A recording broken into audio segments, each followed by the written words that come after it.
to change the very language around tabletop role-playing games, and we think that that's necessary in order to make it more accessible to a broader audience.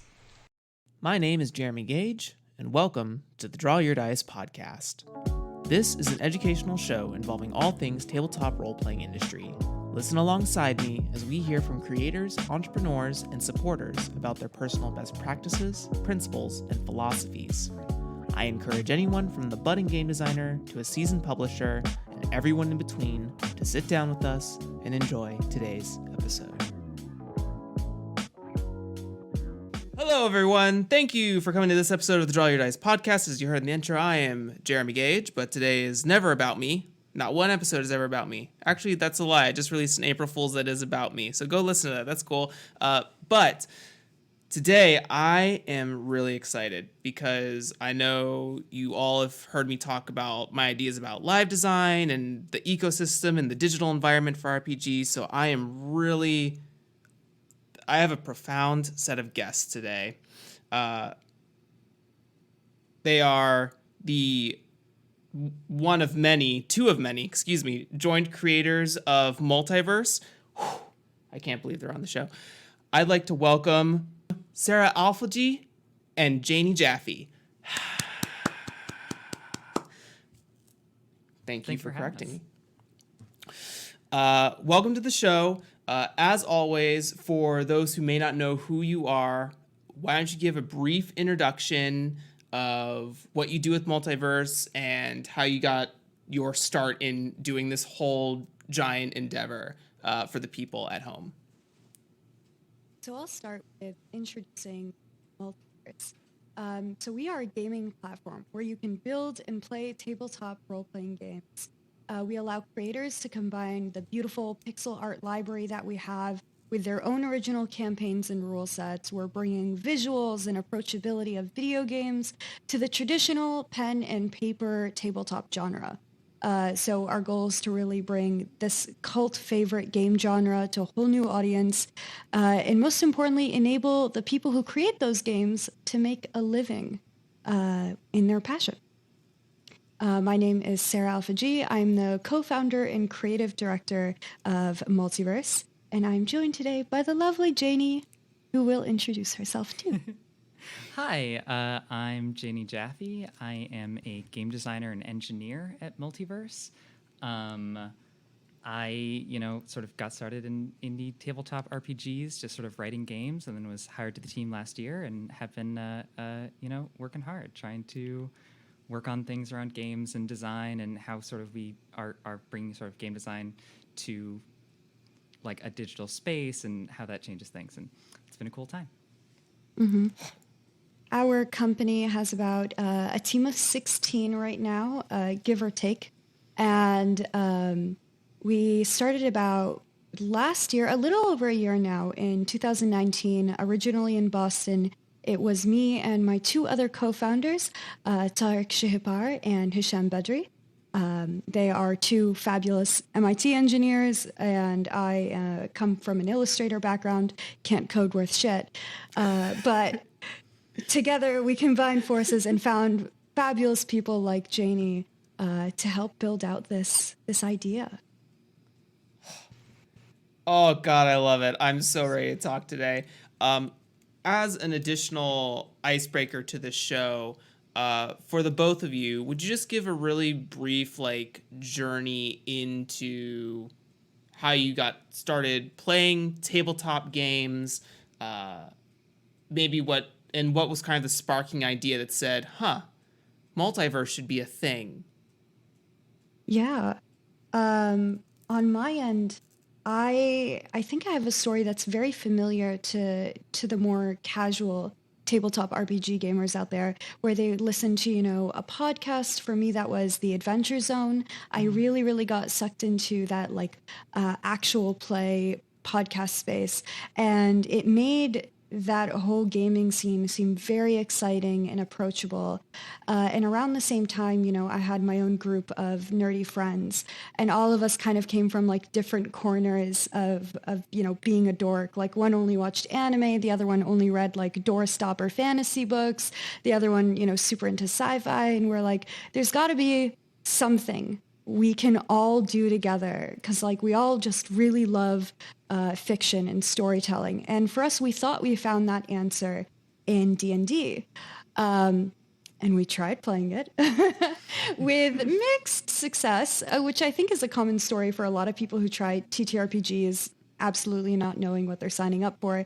And we realized, we're like, wait, there's got to be more to this. Hold on, let's try this again.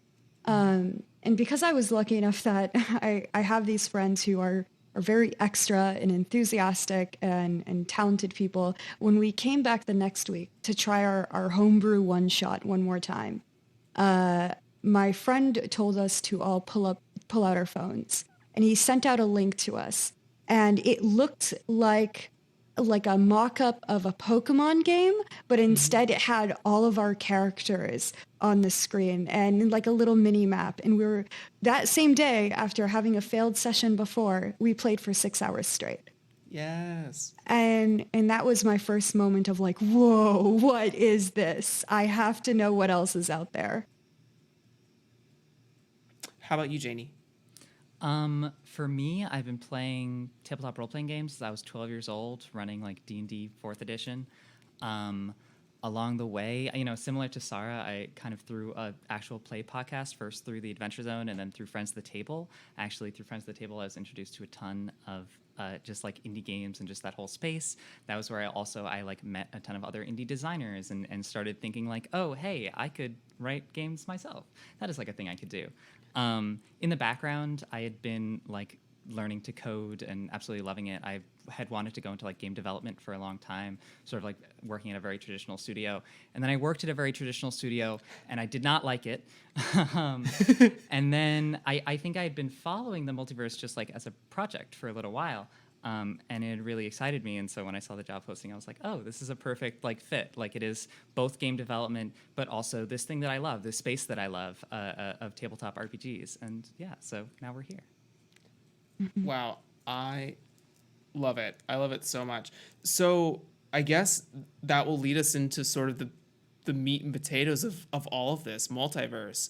So, the idea sort of started in Boston in 2019, and I believe, if I remember correctly, did you have a Kickstarter for this around that year?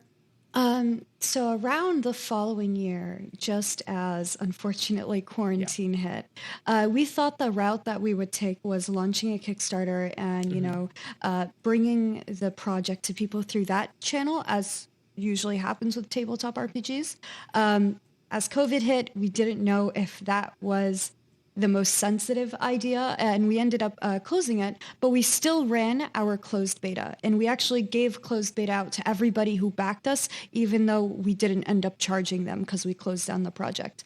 And that was the start of our very strong and still going Discord community. So the folks who stuck around for those days are still playing with us today.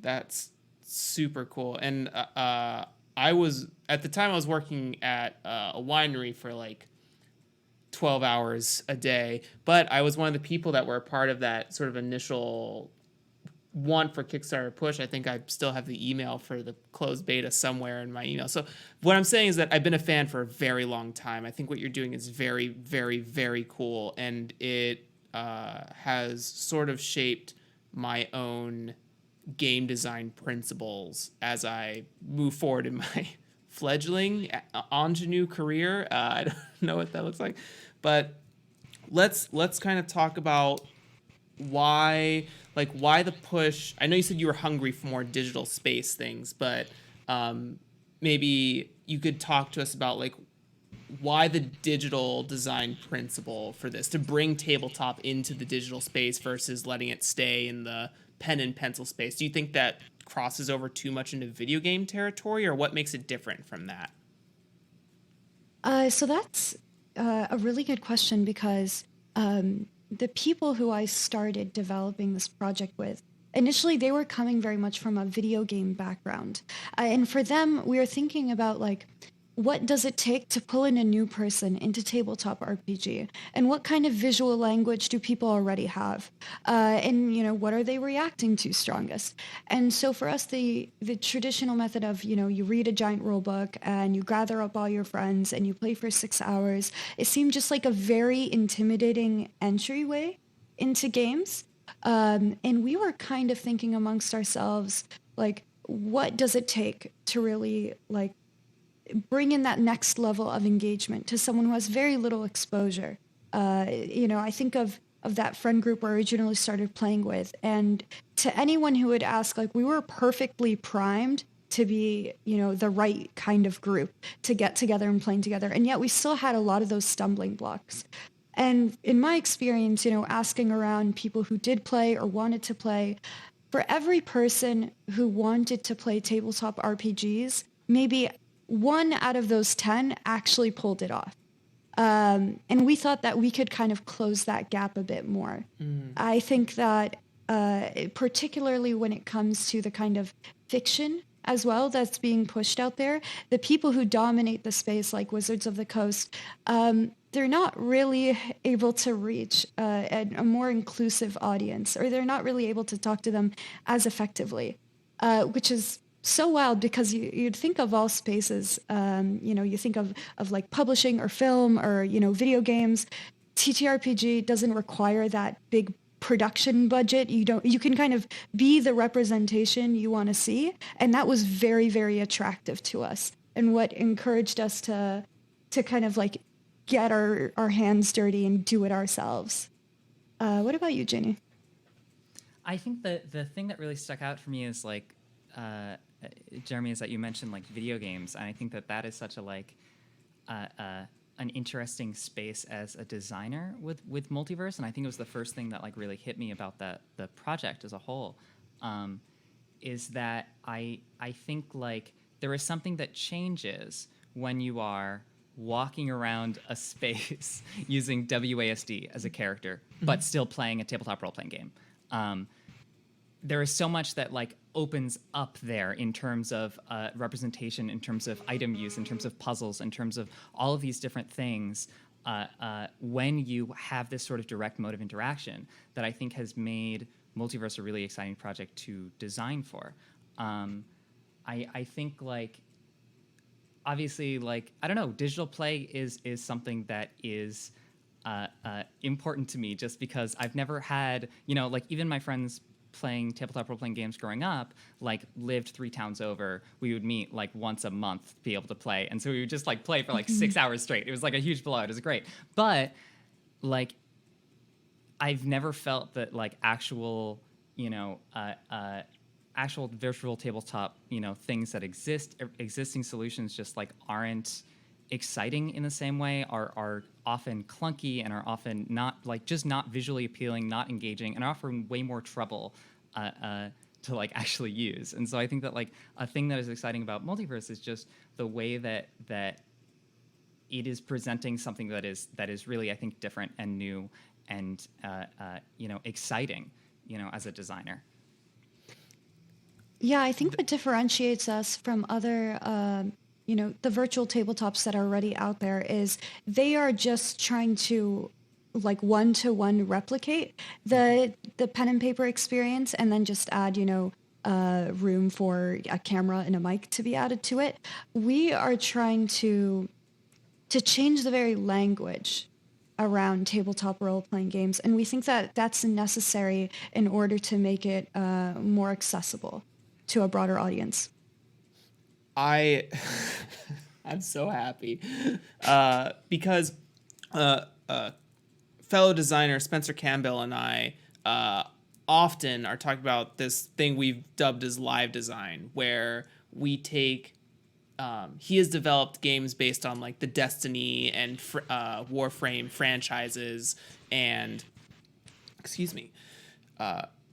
we talk about having design principles that examine video game aspects, MMO aspects, and trying to emulate that and change the design language in which we make games. So for him, for his light game, which is a direct, not a direct one-to-one, but a delineation or distillation of Destiny, we've been talking about like, okay, so like what if you had a website that generated like loot and strikes and raids for people, that they like these adventure prompts that people could run at their table. And if they, you could keep some sort of like member login that like if they're using the honor system and they're like, hey, we completed this adventure, cool, you get a token, and at the end of the month for the raid you spend all those tokens for the loot table and you get this cool unique gun that no one else will be able to get because they haven't run that adventure, right? So it's like it's these really cool electronic design things that we both feel are not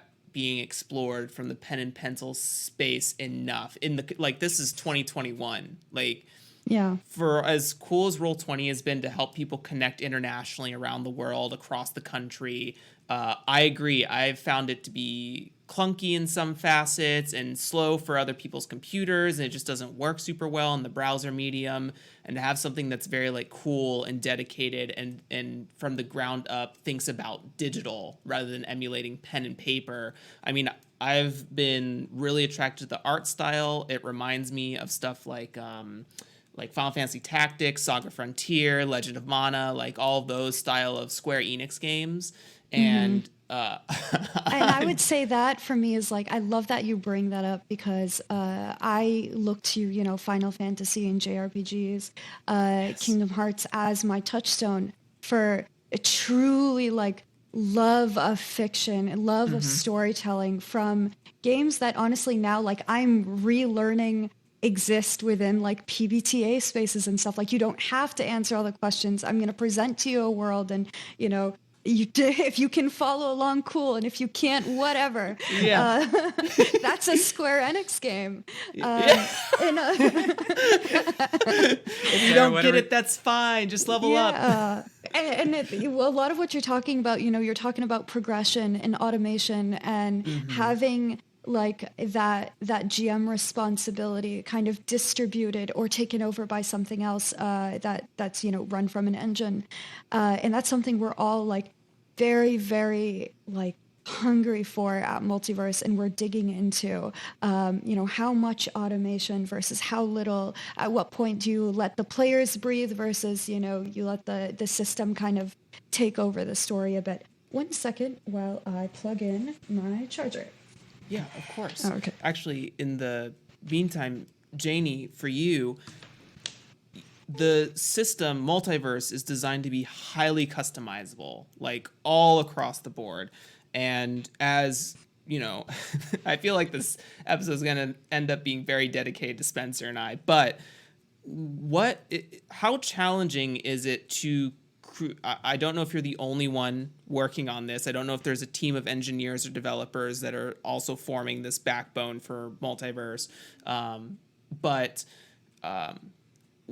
what are the challenges of that? Like what I mean? Like to me, I'm like, you just designed 10 different trees and you have to shade and consider like the isometrics of all of them and like the programming behind that. I've done very small like HTML, CSS things and like very little what JavaScript. I can say for that, we have, so my co-founder Hisham, the reason we were able to pull this off is because he is a one-man engine in kind of this amazing way where we had the art in like up front in priority with the tech from the get-go.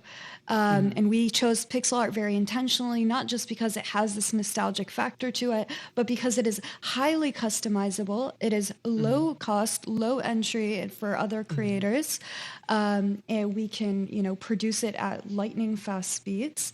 And then through our engine, you have these like millions of possibilities because every single asset is also recustomizable, recolored, resized, reshaped, and still all holds up at 60 FPS. It's easy on your, it's easy to load up on the web, and we have a fantastic team, making sure it stays that way.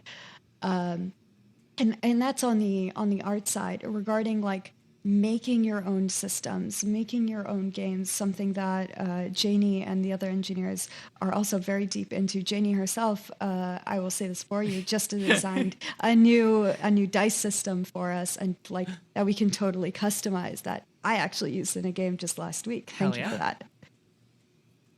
that. Janie, anything to add Yeah, to I mean, all of that? So yes, Sarah's right. We have a big engineering team. It's definitely not just me, who are making this thing run. I think that, yeah. So like talking about the dice system a little, it has been a really, really interesting challenge, sort of as someone who is both between what we call like content and product team, but in reality it's like game design and then like coding, like working on the platform, or like sort of the things that I'm straddling. What's been really interesting has been that it's a different kind of design from both points of view, in that like I am not, when I'm creating something like the dice system, right? I immediately from the get-go knew what I don't want this to be is I don't want it to be just like, okay, here's like, okay, use a 2d6 system or a d20 system or a, like, I didn't want to just give a list, because I knew that would just drive me wild. I would hate that so much. I would be so annoyed. So it almost is like what I had to do, and I think that a lot of what we have to do when we're thinking about multiverse is we're thinking on like a stage above design, on a stage above game designer. It's like, how do we make tools for game designers? How do we make like the ability for game designers to make new kinds of games? And so with the dice system, it turned into this like, okay, you are like literally programming it. You're literally like defining inputs and outputs, and like you can basically, we got the system to a point where you can basically make any kind of dice system that you want, and it'll work natively in Multiverse, and you can like plug in or whatever. And that might change. We can't like make specific product. Yeah. It's still in flux. We're not making promises. Et cetera. But it's definitely something that we're thinking about, and that has just been so interesting from a design point of view. It just has totally changed like, how I have to think about games, and then also how I have to think about like, engineering. How I have to think about, okay, how are then these pieces fitting together? How are we passing data around? How are we handling, because we have 5 different people like all connected in the same place. Anyways, it's been really interesting. It sounds amazing. And I bring up the dice system as, just as Jenny said, like that example of, we can't just think of, we are building one game. We can't just think, we have to think of like, how could someone build a game on Multiverse, and kind of go like, what's that meme of like the universe brain, like like galaxy like, brain just yeah, galaxy brain. If step one is like roll 20, and it's like, I just want to play the same exact thing that I can do with a handbook. It's like we need to think a couple steps afterwards. And it's a very delicate balance of like, on one hand, you want people who are very hardcore in the community, who are going to be making their own systems, who care very deeply about different styles of play. And then you're going to have users who have only maybe heard of D&D through a community episode. And we have to talk to everybody from one point of the spectrum to the other. Yeah, it sounds like you have a lot of like evolution in mind as it continues to progress, which is very awesome, and very like technology, like for a team who's considering technology as the basis for this design. It's important to keep in mind like, what is this product going to look like 5 years down the line, right? Because technology evolves so rapidly in our current ecosystem, right? We kind of think of it as sort of like 3 tiers of engagement. There's the first one is going to be like, you are the friend of somebody who wants to GM a game for you. You're hopping in, randomly on a Saturday night. You don't really think twice about it. The second tier is maybe the person who is running the game, and maybe they tweak a couple things that from a handbook they got, and maybe they're interested in home brewing, but most of the time they're having a lot of fun in Level Editor. And then the third tier would be like someone who is making games, they're writing them, they're putting them on itch.io and Kickstarter, all this stuff, and they're looking to even support themselves with games. And we want to make sure like all those audiences are spoken to, with a lot of consideration and sensitively, and with the tools that make sense for them.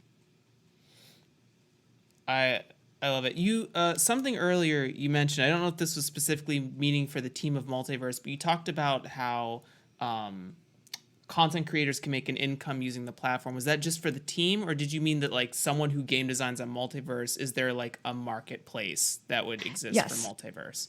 Wow, that's very cool. So for us, it's playing, it's sharing, it's streaming, and then ultimately is what do you call it, the marketplace aspect of it. And it's the primary reason that, you know, we were able to get funding and stuff at the start. It's because we understand that there is quite a bit of work being shared and being, you know, passed around and much loved, and people don't really realize just how much money is flowing around TTRPGs right now. And it's just barely getting a blip on the mainstream. And we think that like we can lower the barriers for entry so much more, and we can also help distribute those games as be another distribution channel for a lot of those designers as well, and also rethink of like what a final product could look like, you know, thinking in terms of video games with microtransactions. You don't have to necessarily deliver a beautiful 300-page you know, well-designed book and, you know, art objects and things like that. It can be as simple as like, oh, you're putting together, you know, these animated NPCs for someone to fight. You're selling a boss pack. You're selling, you know, like these sword designs and stuff like that. So lots of different choices that other people might not necessarily have a channel to share right now. So recognizing that need is there, and very much looking forward to talking to people and starting that up, which is why our closed beta is so focused right now on the creator community. We want to talk to those people first for a reason. It seems there's a lot of modularity in mind. Is that to say then, if someone is creating assets for the Multiverse space, that there will be some sort of developer tools or something available, you know, in it? In the This future. is the preview, so I can't, you know, I'm not asking questions to make promises, but yeah, will there be some sort of developer That is tools? definitely the goal. I Yeah. heard. That's It's been part of our conversations from day one. Yeah. Wow. Holy wow. No, it's amazing because recently in my podcast, we've talked a lot about this concept called itch funding or degreening. Degreening comes from another podcast. Shout out to the Brain Trust out there. But itch funding is this concept of trying to move away from Kickstarter as sort of the seen as sole body of making it in the tabletop RPG space. And so a lot of us are trying to figure out how to use itch.io to sort of supplement these crowdfunding concepts, creating sort of stretch goals based on total sales rather than total pre-sales. So more like, you know, post-sale versus pre-sale.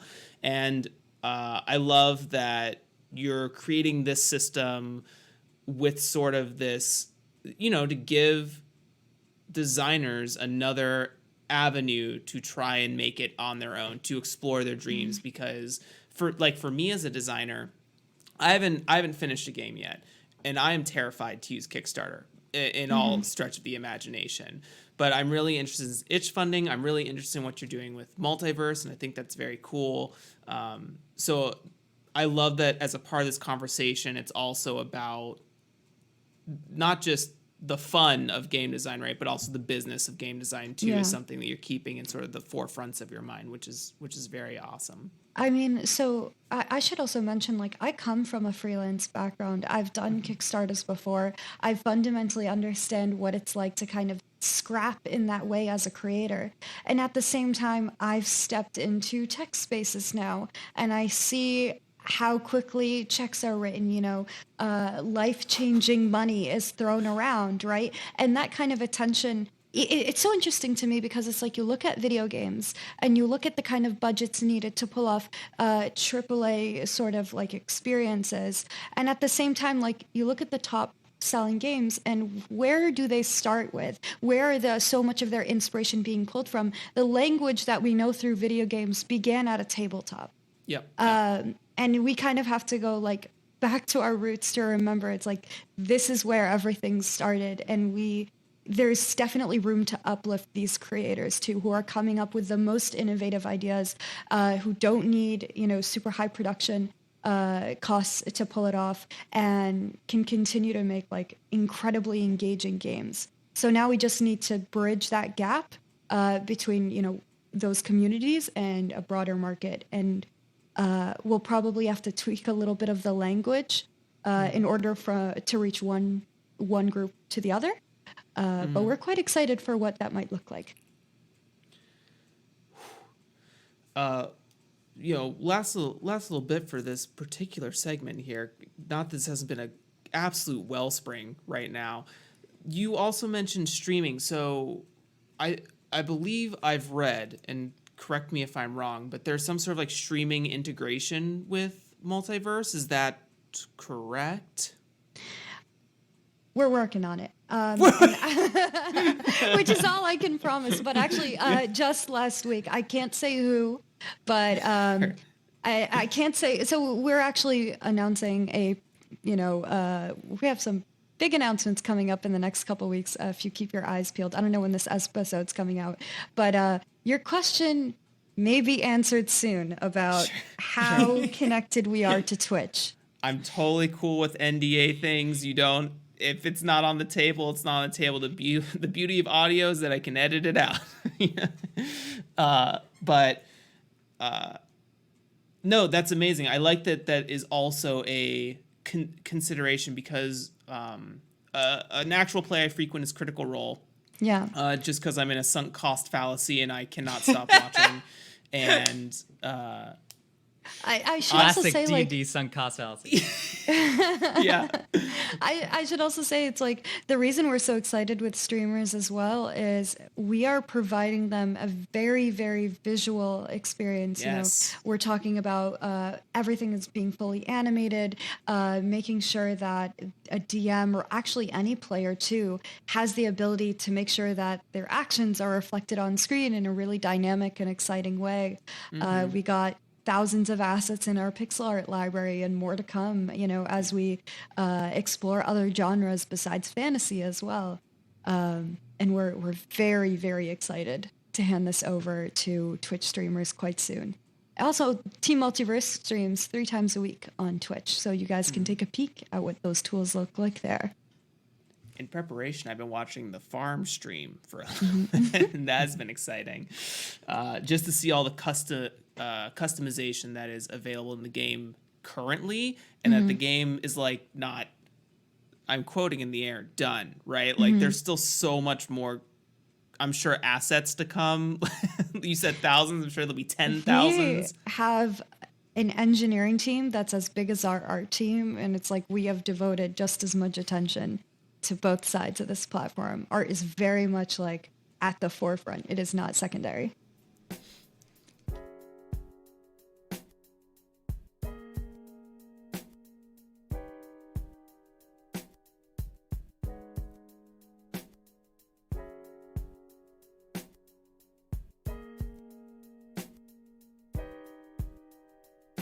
So in this section, this is around the tabletop game design sphere, but it can also be digitally or electronically. What trends are you seeing that you're really liking within the sphere? Whatever's like maybe something that's blipping up in your social circles over and over again that you're like, man, people should explore that more, or something to that effect? Or do you feel, is there a trend that's maybe being detracting to the tabletop scene? Or last bit, is there a trend within you that you would like to speak into the ether and produce as reality for the listeners? Here, take this trend, someone run with it. Someone just go. Janie, I'd like to start with you. Oh yeah, totally. Okay. I think a trend that I have really been liking. So like I'm someone who I got into like tabletop RPGs through Friends at the Table, and then through like meeting people through that, which is a very like I guess you would I don't know what a good term is for it, but I guess like the traditional thing is like story game or whatever, like very like PBTA, like indie ass indies, lyric games, all that good shit. All that good stuff. No, you're good. Shit is fine. And I think that a trend that I've really loved lately is actually coming out of like Sword Dream, which is a space which I've not engaged with a lot. But like something that I really like is that it feels like these two communities of designers have been like traveling in each other's direction. Like you have designers like Viditya Valetti, who you had the program recently, who's an incredible designer who's making things like 6E lists, which is, you know, undeniably coming from that Sword Dream, like traditional like OSR kind of framework, but is using all these creative new ideas that feel very like indie like story game to me. And then you have like on the other side like designers like Ben Roswell, you know, looking at things like machine games and breaking down like, okay, how do we add mechanical narrative crunch in a way that feels very OSR? It just feels like these communities are like trading ideas back and forth, are moving in like similar directions, and that is like the trend that I've been feeling, that I want more of it. Give me more like weird narrative crunchy games. Like I love it so much. Yeah. That's Not really great. connected to Multiverse, other than the fact that like we want to You be don't able need to welcome. to. Yeah, you don't need, it's, you know, it's. Yeah. This is loose. Let your We your are wrinkly looking out. brain just go. Yeah. I love RPGs. So good. I don't know if this counts as a trend, but for me, so I've been really sinking my teeth more and more into indie games, and for me, this is more new to me. And I've been just really falling in love with people like bringing in the most unexpected fiction, the most unexpected like influences into RPG space. Like just the other day, I discovered the Fight with Spirit high school sports RPG, which is by Story Brewers role playing. They did, and previously they did the Jane Austen RPG, and I'm like, I love where your mind wanders to. I am thriving here. So it's stuff like that where I'm like, I now am looking at the world with this whole new lens of like, well, what if that was an RPG? What if that was an RPG? And it's magic. I can't tell you how many animes I watch from like that could be an RPG. I could totally see that. There's a friend, I don't know if anyone here is familiar with the very cool volleyball sports anime Haikyuu. Yeah. Yeah. Yes. There is a very Absolutely. cool designer by the name of Kevin who's making a game called Nice Kill. And it's I haven't seen it, and I'm trying to speak it into the ether. So Kevin, if you're listening, Please, there are can I other people play? who are excited. Yeah. We need to see this game come out, dude. Yeah, no, so let me tell you about Fight with Spirit. I just pulled it up, and Yeah. as described. It tells stories like those in sports animes such as Free, Haikyuu, and Chia Hafuru. And I'm like, oh, I need that so fucking badly. Because Yeah. it feels like in TTRPG moments where you can pause the action and you can, talk about, where your character is pulling their strength from and all of Yeah. that. And I live for it. I'm actually like in the finale of it right now. In the final few episodes. So this is like recent joy. To the top, baby. And Janie, I love what you said about sort of this trend of collaboration and iteration, right? Absolutely, yeah. It's just this constant resonance of, it's one of my favorite sayings that I say a lot on this show is that knowledge is only useful when it's applied, right? And so when people release their Ashcan product out on itch, like this is just an idea, it's playable, run with it, I'll finish it later. Someone else will see that and be like, ooh, but what if I added a period piece on top of this? Like, what do I get out of this OSR period piece? You know what I mean?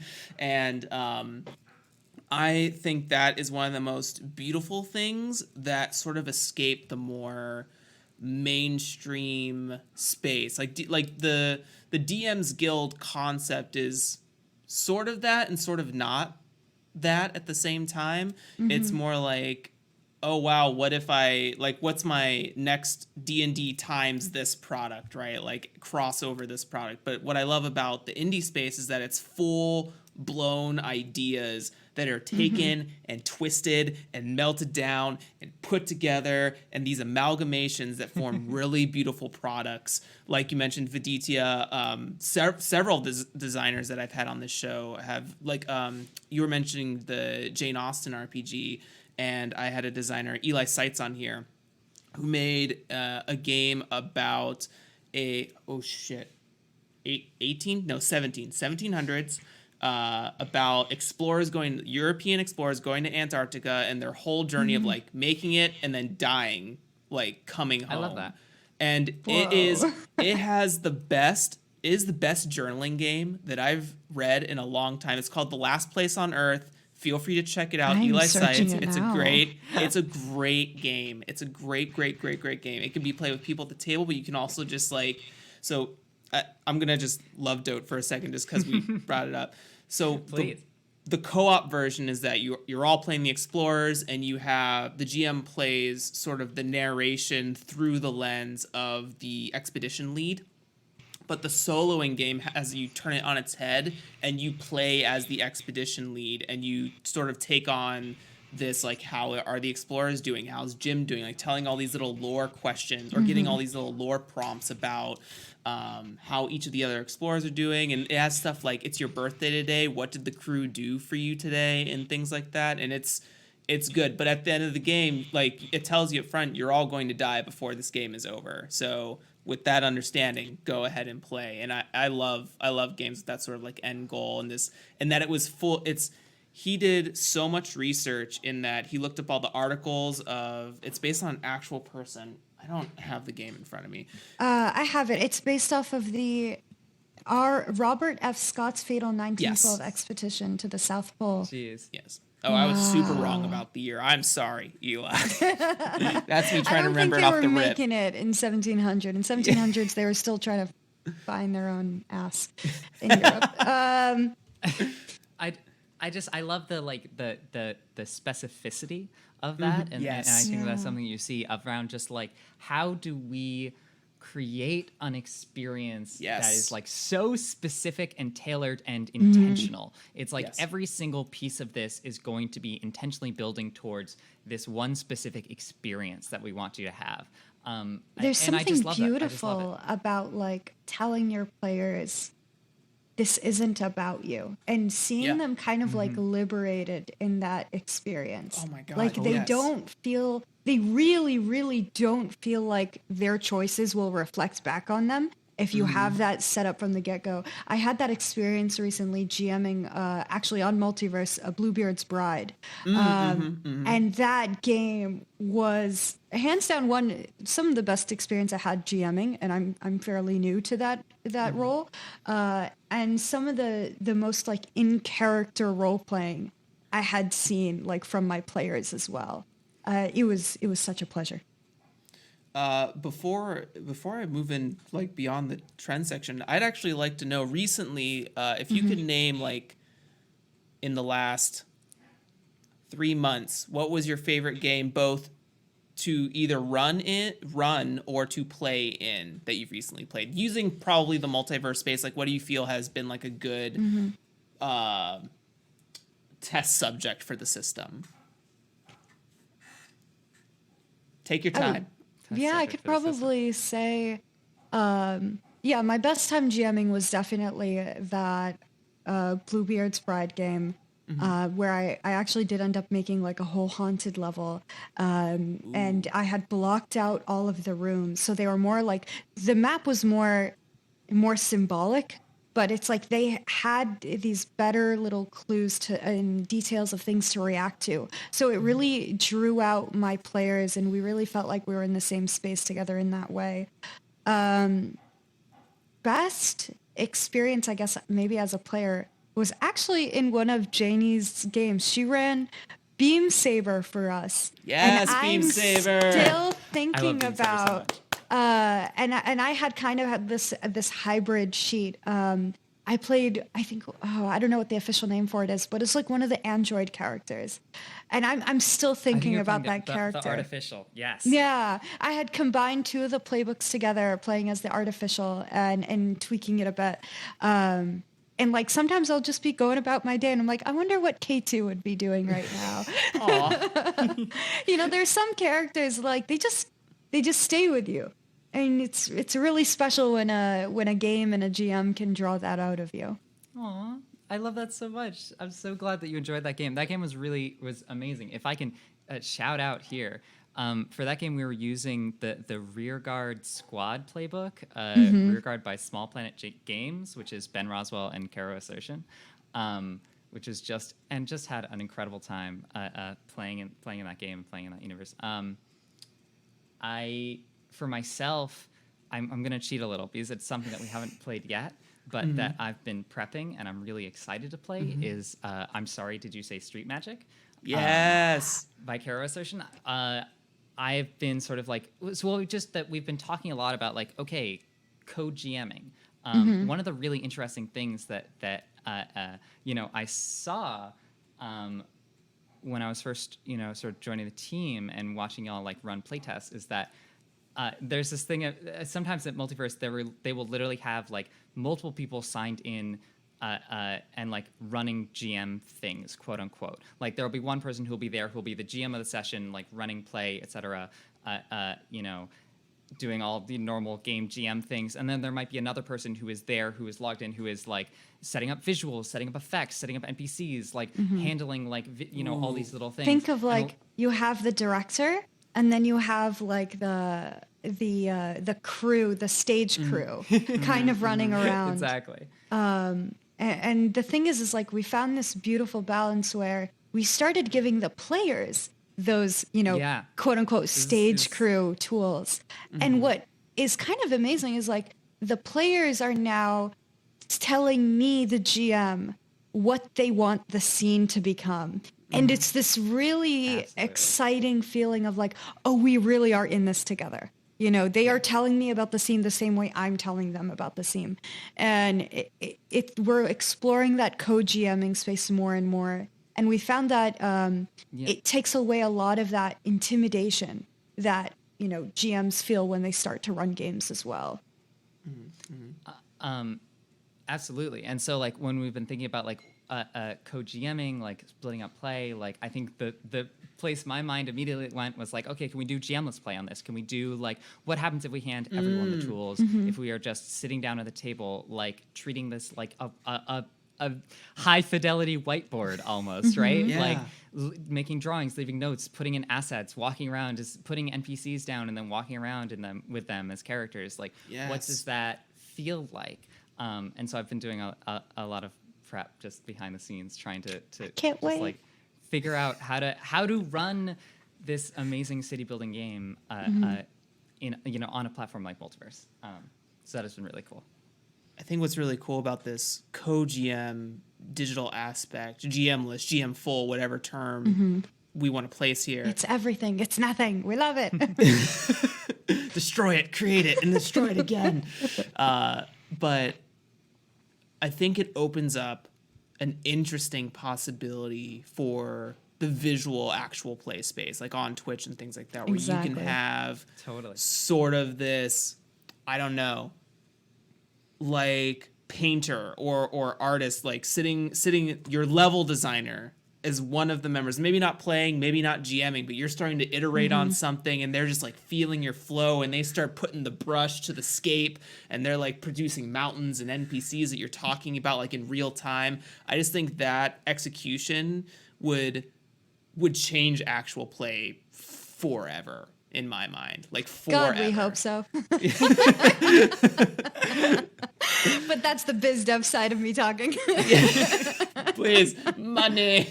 No. I think both of those are very cool.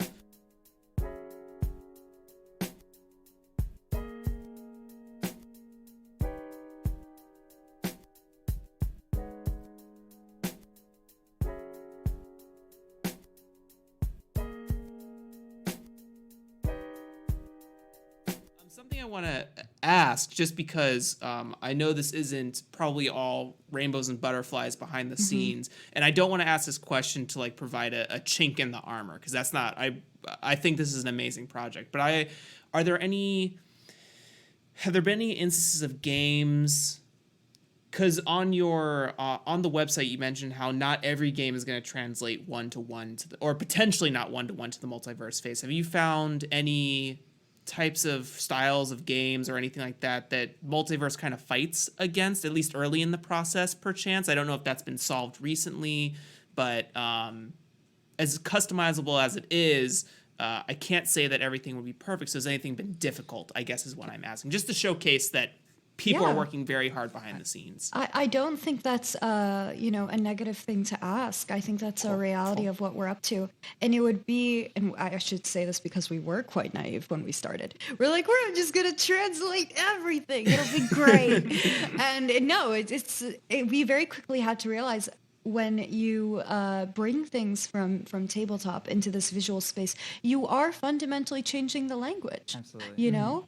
And you're asking people to move around with WASD. And so when, especially people who are completely new, they're coming to Multiverse and they're bringing their kind of like bias and instincts that come from video games. So we have to really delicately balance like how much of that are we trying to lean into? How much of it is coming up with this new visual language? Should we be teaching people new habits? Should we be like holding back how much of an opinion the actual platform has? These are all have been like, very difficult questions to figure out, and we answer with more and more and more playtests. Yeah. This was something that I really struggled with when I first joined the team. I had a really disastrous first play test. I was running it for a bunch of friends. I felt really bad. I was like, yeah, come through. Like, I'm gonna show you this cool platform. It's gonna be great. Went terribly. Because it was that it's a different thing.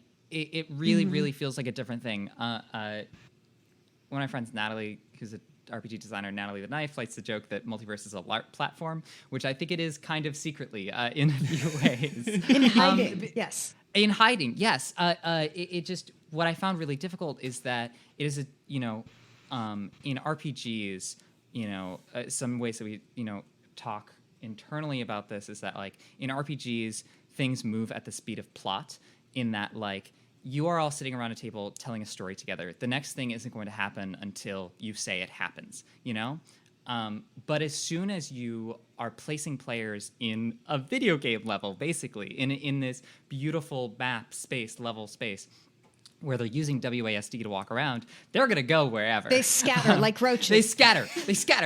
I want to explore this.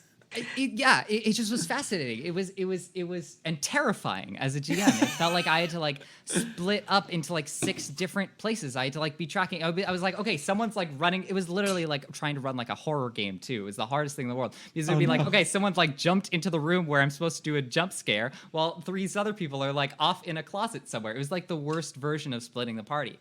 But I think that difference isn't necessarily negative in that like after that playtest, I had a long conversation with Tiffany, who's a producer on the team and who's really, really, I think, smart and knowledgeable about design and about GMing specifically on the platform. She's a brilliant GM, yeah. She's brilliant. She's great. And it was just a process of like, okay, there are these little tips and tricks. There are these little like things that you need to figure out. There are these little like, okay, you need to like put people into a room and give them 5 minutes just to walk around and click on things, because that's what they're going to do, and you're not going to be able to control that. You need to like do these, do this, and this. And so for me as a designer, it was really informative. It was like a real moment of like, okay, this is different. But it just means, what it means is that we need to design games differently. We need to think about. It both is like a generative, but it's a generative space, right? It is an open space. It is allowing us to do things, to have experiences that I haven't had in RPGs before. Of like somebody noticing something on the map, running, and like we had another playtest that I ran where they were like being chased by an enemy or whatever, and they noticed like a corridor and they ran down the corridor and they made a check, and it was this great moment of them like seeing something in the map, seeing something in the world, seeing something in the level, and then understanding it to be this thing that is happening in the game, and then responding to that and building off that together, and past that, we've been working on like, okay, how do we do non-representational levels? How do we do levels that are like being built together? How do we do, levels that are more like sets, that are more about conveying a tone, a theme, a feel, than being like, this is strictly what is in the level, like, in a video game. And I love that you bring up Ben and Caro as well, because we are they're actually designers in residence with us, and we've been consulting with them. And they've also been pushing like what could play in Multiverse look Absolutely. like. What are these boundaries? What do we push against? What do we lean into? That kind of thing. And it was fascinating because so much of the language they were bringing to it was the language of like stage plays and stage direction. And it made so much sense to me because the big aspect when you're putting on a production like that, a lot in front of a live audience, is suspension of disbelief. You know, and so much of that is just the language of RPGs, right? It's like, I'm going to tell you some things here, and it doesn't really represent a real thing, but you're going to believe me, and we're going to go through this beautiful experience together. And that's been like, it's not video game language. It's not RPG language. It's some weird, funky hybrid in the middle that we're all figuring out together. And every time we talk to a new designer, a new writer, a new player, we learn something new about that experience. And it's both incredibly intimidating and also wildly exciting because you don't know what could happen next or who's going to push your platform in a different way.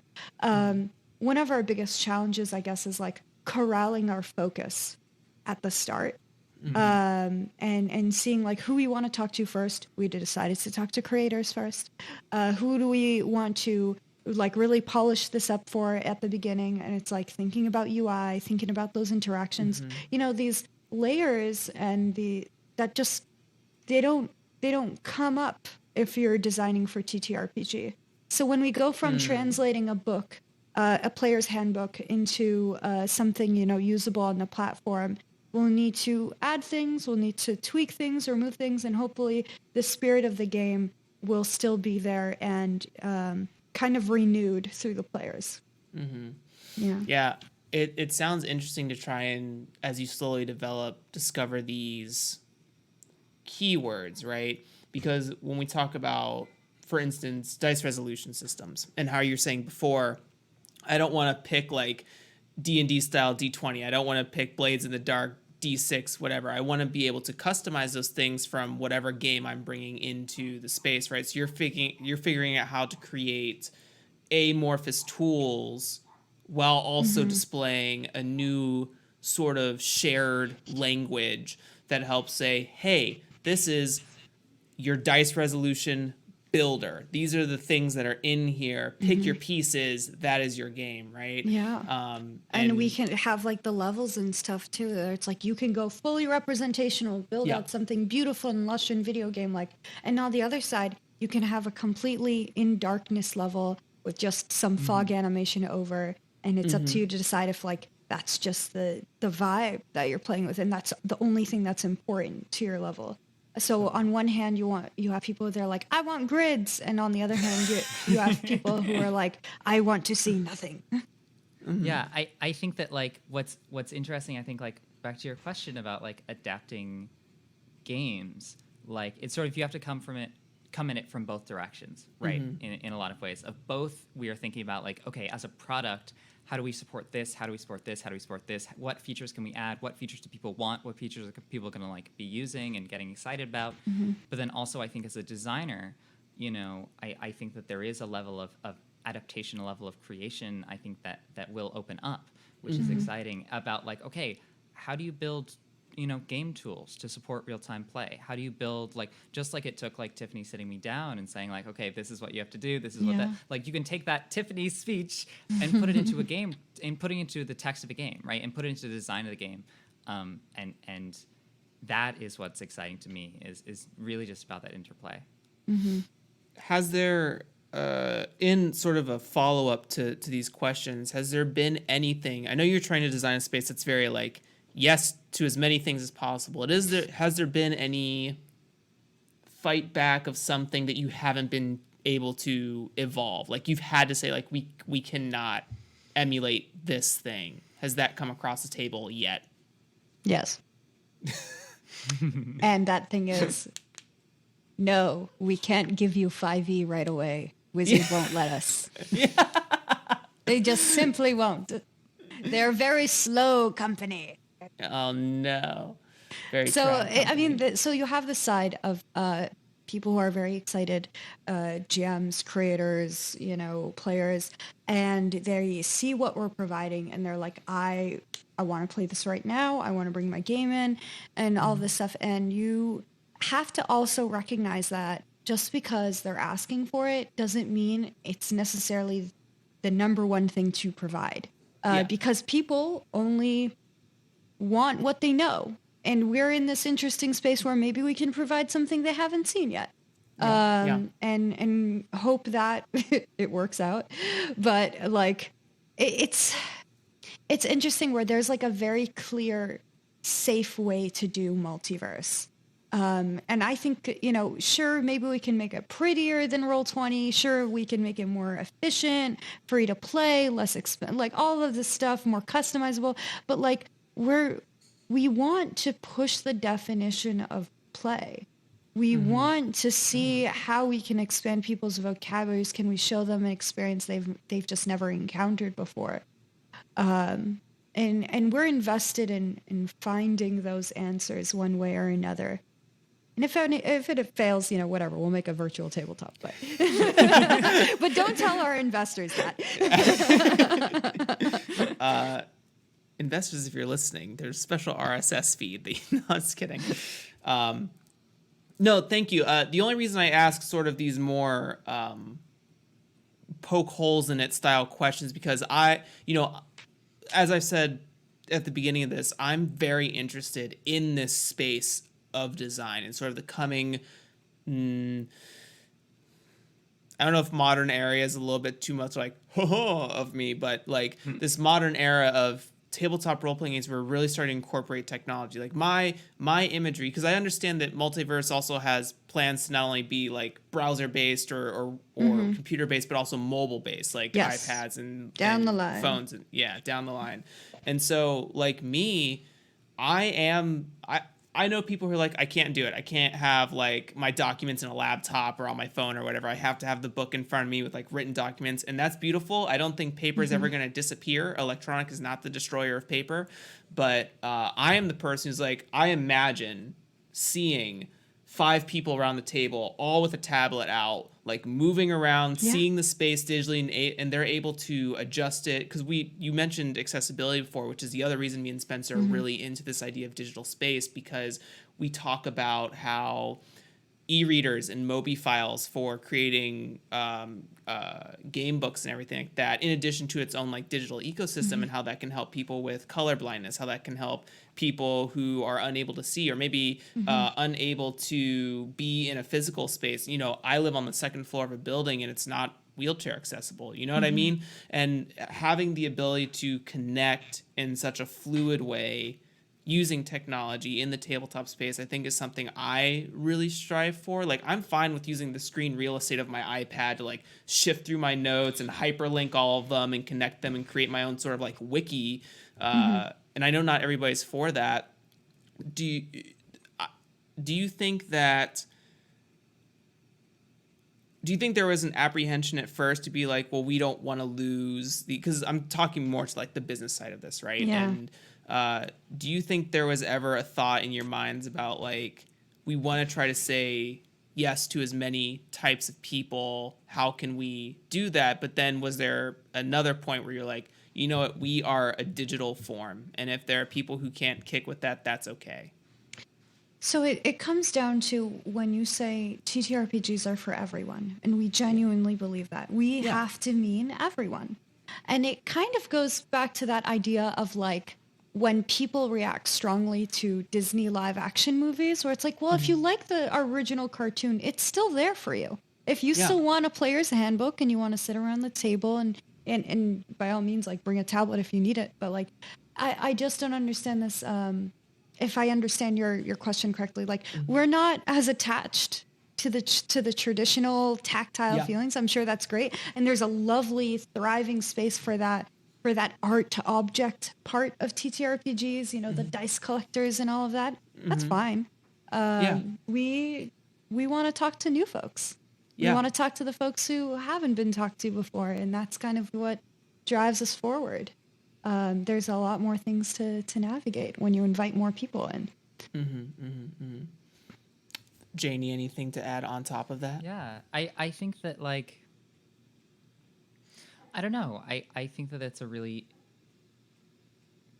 good sentiment, and I think that like there are lots of people who don't feel safe going to a game at a game store. Yeah. You know, Mm-hmm. like like me. Yeah, literally. Everyone me. on the call right now. Party anywhere but the game store. You know, Anywhere but like and so I think like when we think about, okay, how do we decentralize that? How do we provide tools, you know, for people to get access to this space that, you know, that we love so much, to this thing that we love so much. I think that it's really, really important. And something that I think that Multiverse is well equipped to do. So. Yeah, I love As it. the kids say, That wasn't a question we have the to be like, technology. yeah, that wasn't a question to be like, what about all the paper people? You know, I think They'll be fine. yeah, they will be fine. And that's what I was more getting at for anyone who's listening. I think I'm very much a person who finds it easy to say no to a lot of things in life and to other people when it's not like vibing with what I'm trying to accomplish in my life. So when there are beginner designers out there who are like, well, I have to make sure that there's like this little bit for this type of player and there's this little bit for this type of player, it's going to feel weird at first to be like, well, you don't have to consider that player, especially if that's sort of like muddying what you're trying to create, right? And so even with the project as open as Multiverse, and I think it truly is open, even with what we sort of like poked at here in this last little bit, I think that it's a way more accessible platform than ever before for a lot of reasons with connectivity. And it, you know, it has its own barriers. You know, not everyone has internet access. Not everyone has the money to spend on a tablet or a phone or a computer. And those are challenges that even I think about when it comes to this sort of electronic ecosystem of live design. But it goes the other way too. Like, not everyone can afford to print their book. Not everyone can afford to get that distribution to other international countries. Whereas the internet kind of solves that problem for us at a substantially cheaper cost. You know what I mean? I mean, did the Kickstarter route. If you're trying to reach people in third world countries, they are paying more for the shipping than they are for that item. Yeah. I just don't know. Like, for me, I understand the concerns with the costs of internet and innovation, but at the end of the day, like, we are engaging in play, and we can do our absolute best to make it as, you know, to lower the bar for entry as much as we can. But it comes down to, like, one of our main tenets is, like, we want to help creators make a living making games, and it is a recreation at the end of the day, and we want to get it into as many people's hands as possible and give them that experience. As far as our plans are right now, we can't make promises, but it's like, we want Multiverse to be free to play. No one is currently paying us to have access to the product in that kind of way. And we're thinking of, like, you know, what is the best way to share it? What is the best way to help promote people? And yeah, it's definitely a good question. I was going to say something, and then I forgot about it. Okay. Well, there was something about like intention, I think that really stood out to me. You were talking about, like, intention in am I No. I just totally lost my train of thought. Apologies. No, you're super good. I'm here. I'm writing. We're on the train together, and sometimes there's a really cool deer in the field. You know what I mean? Yeah. I remember the thing I was going to bring up. I was also going to bring up responsibility around community, especially as we realize, like, we are trying to craft this new language together, and it's going to take a whole lot of people to help build this kind of space with us, and thinking very carefully about the kind of games we want to host, the kind of creators we elevate, the kind of voices, you know, we want to prioritize on this platform first and foremost, because they are going to set the standard for who then comes and feels welcome with us. Definitely. And it's a constant conversation you have to have. You're never quite done with it. and you can't ever feel quite complacent with like, did I do the right thing? Because it's an action. Yeah, it's touching a lot of hands for sure. Mm-hmm. I'm along for the ride. I'm here to party with Multiverse and all these. I'm just showcasing like for people who are thinking about not only game design, starting careers, trying to make game design their career, and all the different. This is another like new avenue. Like me and Spencer talk about how in the traditional format of pen and paper, like, sure, you're giving like publishers dollars and jobs and stuff like that. But in a digital space, you're giving developers and coders Give jobs. it straight to the creators. Yeah. There's a lot less middleman. There's a lot less waiting. There's a lot less, there's a lot more tools when it comes to allowing people to feel engaged when maybe potentially they couldn't before in a pen and paper sense, to some of the examples I mentioned earlier. But yeah, I mean, there's a reason why actual play podcasts like The Adventure Zone and Critical Role, Friends at the Table have been able to reach so many people. And they created these environments where it felt safe and inviting to learn and listen and find other people with similar interests in a way that traditional like tabletop spaces genuinely haven't been or haven't understood where they were at fault. I have been attending conventions since I was like 11 years old, since I was a wee bab, and I've had to kind of like fight tooth and nail for my own little space. And I'm so happy when I see how the space has changed just over the past, decade and a half. It's been so thrilling to me seeing like just like the richness and the spectrum of experiences people are now able to have in this space.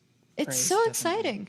It's the fact that we can find each other, through Patreon and Kickstarter and Indiegogo and itch.io and all that. It's never been an easier time to be a creator, like historically, Yeah. No, you're absolutely correct. I definitely think there is a new age of tabletop that has come across the crest of the horizon. For sure. And that's why I think the way that you termed it, it's like, this is a modern age. Like, I mean that in every sense of the word.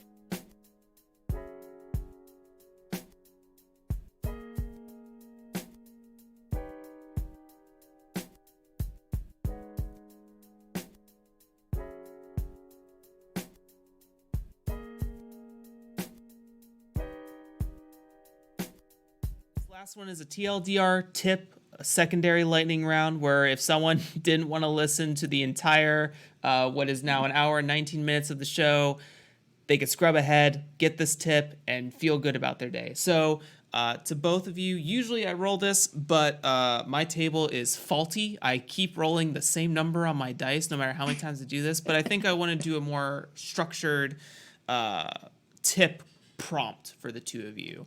So sort of thinking about this modern age of design, what are maybe some tools or resources that like someone like me, right? I'm interested, like right now I'm trying to learn how to do, learn the Swift programming language for Apple ecosystem, right?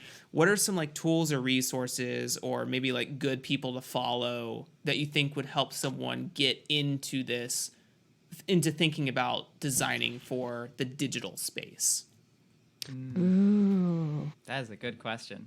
Designing for digital space. Take your time. I have to check my Twitter. I have to remember. It's me. I'm the resource. Who can I call out? Yeah. I mean, also, like, I'm happy for recommendations too, because I'm just learning alongside you guys as well. Well, experience is relative, right? You look like an expert to someone else, and then someone else looks like an expert to you.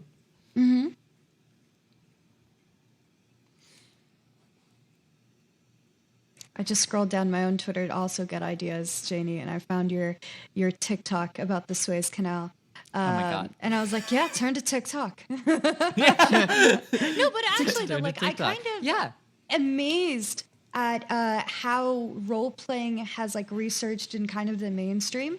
And that, like, kids have been used to and I say kids pretty explicitly, like people who are coming up kind of, already with smartphones, already having that internet language, and have an ability to connect with people. They're more and more comfortable as storytellers in this like absurdly innovative ways that we're seeing on TikTok, especially.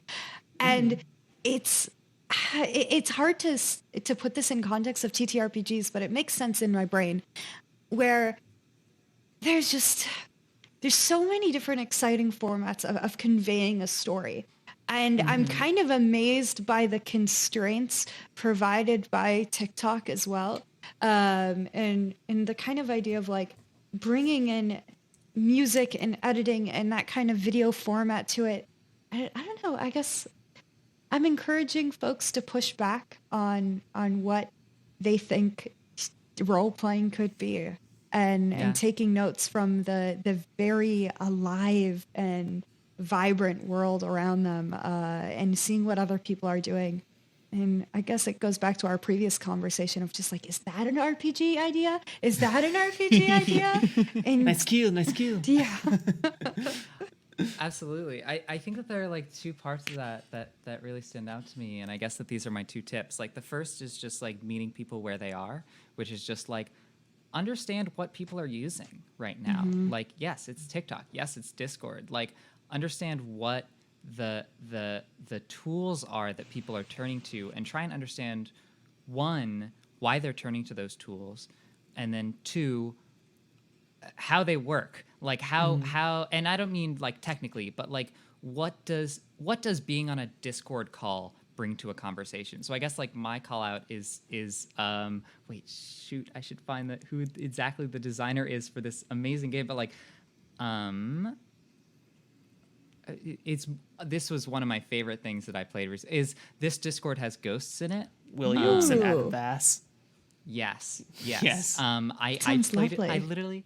it was literally my birthday party. It was like Janie, you it was sweet, COVID. sweet I was like nerd. locked down in quarantine. All my friends are all over the world, but we love playing RPGs. We came into a Discord. I just got like a ominous message at like 9 p.m. on my birthday, like join this server. And then we played this amazing game of Discord has ghosts in it, which if you haven't played, is an incredible horror game. Incredible, where you are playing as an investigator in like a voice call, and you go from like room to room, and the ghost can only text. So you're in a haunted place, you're in a voice call with your other like investigators talking through things, and then there are ghosts who are typing at you. And it's so terrifying. cool. It's so ominous and terrifying, and it uses Discord so well because I think it understands really deeply about it understands how information flows in Discord, about how what you can see and when, and how that works, and what it means to be in this voice call versus this one, what it feels like to sit in a Discord call and have 6 other people who are in there with you but muted, and like the quiet discomfort of that, and so translating that into a horror game. And so I think that like that is what I that also is realized what the that was future- our last meeting.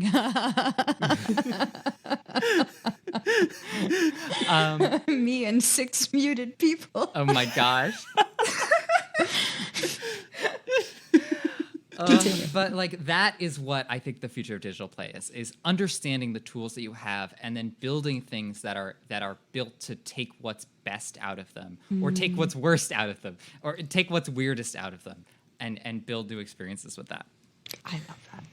Yeah, to both your points, for like the constraints in which TikTok, I always question like a lot of people watch Critical Role, a lot of people play D&D 5e, they listen to D&D 5e actual plays, and I think the Adventure Zone has shorter ones, but everyone kind of makes the assumption that like a good game lasts like 4 hours, right? And not everyone has 4 hours to give you for for their daily lives, weekly lives, monthly, yearly, their lives, period.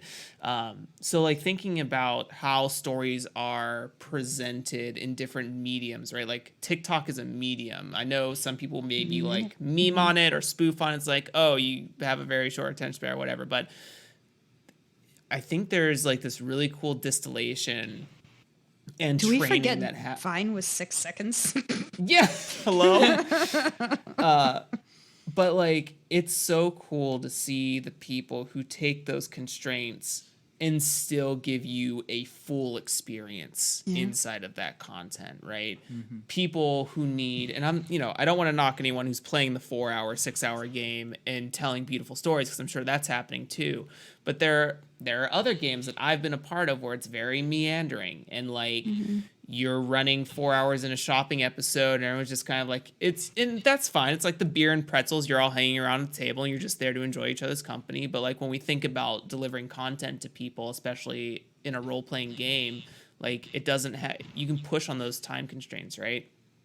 And then for the digital, first of all, I've also played this Discord as a Ghost in it. Great game. If you haven't played it yet, you need to play it. Oh my gosh. Play that game. It's so good.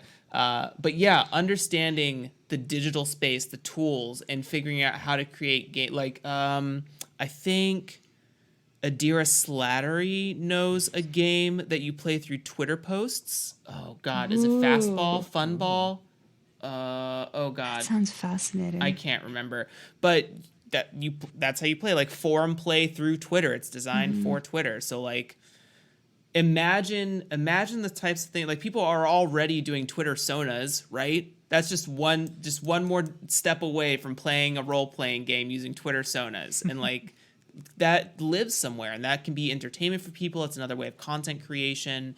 And I think both of these tips are very valuable for the progression of TTRPG.